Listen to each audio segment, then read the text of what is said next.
Hello, Create Schools. I want to look at today the impact of the European exploration in the New World. So this is the second part of our Age of Exploration. Last time we took a look at the different people who actually explored and some general things. Now we're going to look at, now that they've explored, what happened. So go ahead and get out a piece of paper and pen and pencil and take down these notes for me. Pause the video here to make sure you get this done here, and then put them with your Part 1 notes. Okay, the first thing I just want to start with something very interesting.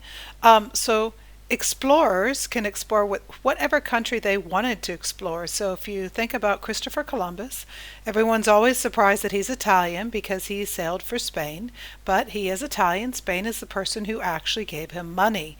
Now, if you remember, the things that the Spaniards were looking for were gold, God, and glory, the three G's. Well, something very interesting, up north, there wasn't any gold. So if you watch the whole Pocahontas movie, which is not too bad, it's not that historically inaccurate, but if you watch that video, what they do have is corn. And corn became the gold of the north part.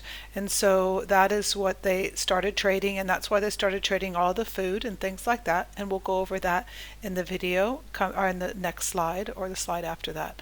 So in the north, there was no golden treasure, so people were not as interested in exploring that area to begin with.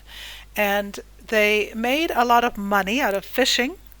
And so they started trading with Europeans and the Native Americans with fish products, and later with like beaver pelts and things like that. Some animals that they didn't have in Europe was really interesting for the Europeans.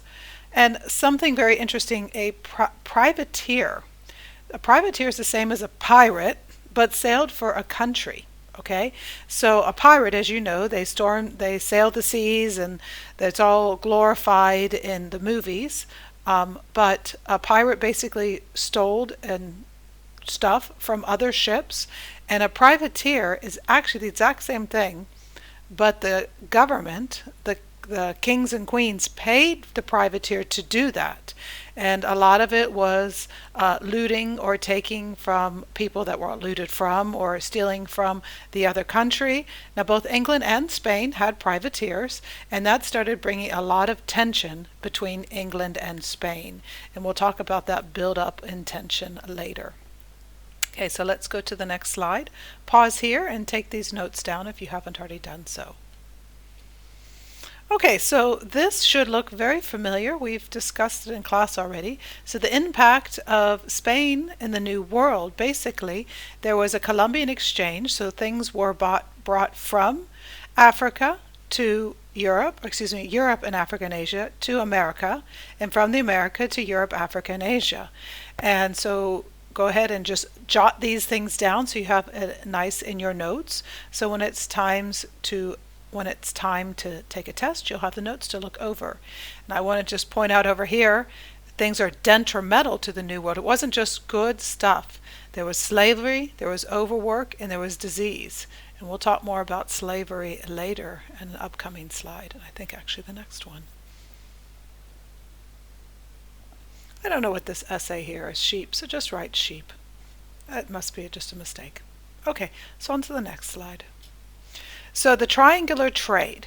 So we have got this is our Columbia Exchange. Okay? Then the Columbia Exchange gets turned into something we are going to coin as the triangle trade, because it is shaped like a triangle here. Okay? So the black slaves were brought from Africa to America. Then they farmed and did everything that they needed to, and then they sent the sugar, cotton, tobacco to Europe. And then they manufactured the goods, and the goods then were sold to Africa or other people as well. And so this is the triangle trade. It basically went here, here, here. And this starts expanding the colonies, expanding the imperialism of these main countries. Okay, so let me actually go back. Sorry, I forgot to also pause and tell you to take these notes. So what happens is the mother countries, the countries in Europe, are learning that if they have colonies in the New World and also other islands that they can actually expand their markets, so expand where they sell things to, have more people that live there, and also produce more things. And this starts the age of imperialism when they have countries have these huge, huge empires. Okay, so we'll discuss that later just to give you a little bit of idea to begin with. Go ahead and pause and take these notes down.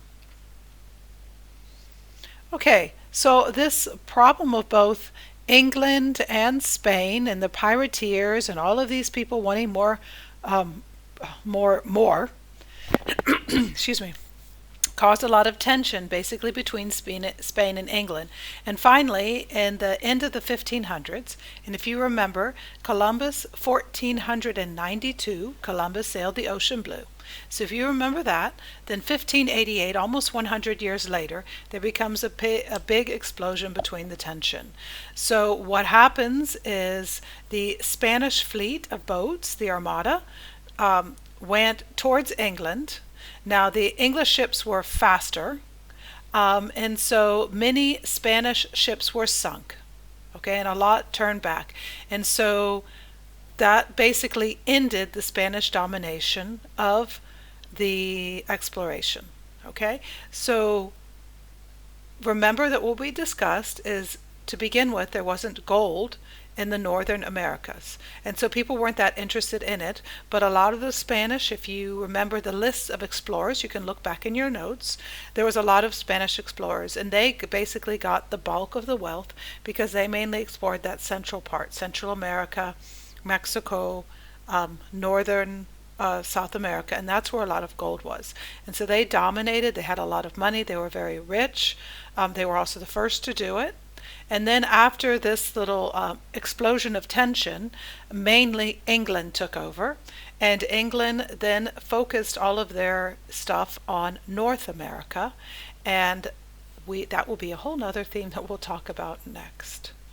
Okay, so the impact, oh, I'm sorry, I forgot to tell you. Please pause your video and go ahead and take these notes down. Sorry about that if I've just made you freak out. Okay, so now I'll go on to the next one. So then we have the impact of exploration over Europe. And I kind of already explained all of this, but most the raw goods and precious materials entered the economy in Europe. So all of this Columbia Exchange stuff, so all of the new things that came from America now entered the economy of Europe, okay? And also the other way around, they had a place to sell a lot of their stuff from Europe. Now map makers started making very good, careful, detailed maps of trading routes. And Prince Henry the Navigator of Portugal, he was one of the ones that we talked about in the first video. He was an excellent map maker, which basically he started this trend to make better and better maps. By the 1700s, ships have traveled all over the globe. They knew now for sure it was definitely round. There was no discussion about it. And then a new system, capitalism, grew, which means capitalism is what we have in Germany, that you can make money, you can start your own business, and you can keep that money, and you can make profit from it. And so people started their own little businesses and started trading, and people became rich and rich and rich and richer. Okay? So our next time we'll talk about what it's like in the colonies. So go ahead and take these last notes, and if you have any questions about any of this, please let me know. Thank you.